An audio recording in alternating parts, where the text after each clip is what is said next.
तो किसी दोस्त ने पूछा कि गृहस्थ की दिनचर्या कैसी होनी चाहिए। तो गृहस्थ की दिनचर्या बताना तो काफ़ी मुश्किल है। उन्होंने कहा कि जो स्पिरिचुअल भी है, मतलब तो हम कहें कि जी आधा घंटा सुबह बैठो, आधा घंटा शाम को बैठो, कई कई बार ये टाइम होता नहीं है लोगों के पास।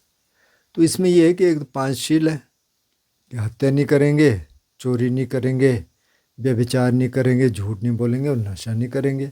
ये तो हर ही समय इनको ऑब्ज़र्व करना है, इसके लिए कोई टाइम तो चाहिए नहीं।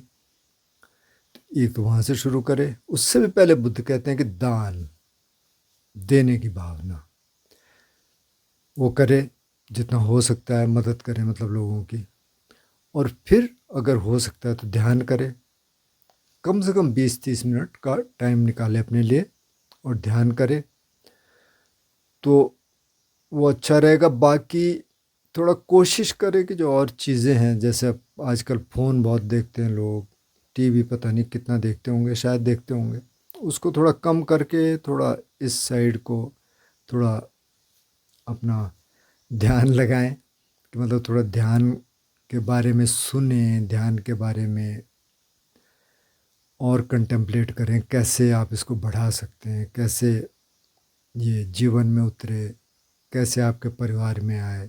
कई बार परिवार में नहीं भी आ पाता, मुश्किल होता है, लेकिन आप उधर जा सकते हैं। तो ये एक तो शील, एक दान, और एक कि आप ध्यान कैसे अपने जीवन में लेके आते हैं। चाहे आप कुछ भी कर रहे हैं, हो सकता है किसी की रात की ड्यूटी हो, किसी की दिन की हो, किसी की चेंज होती हो, तो इसलिए अब हर एक के लिए ये तो सेट हो नहीं सकता है।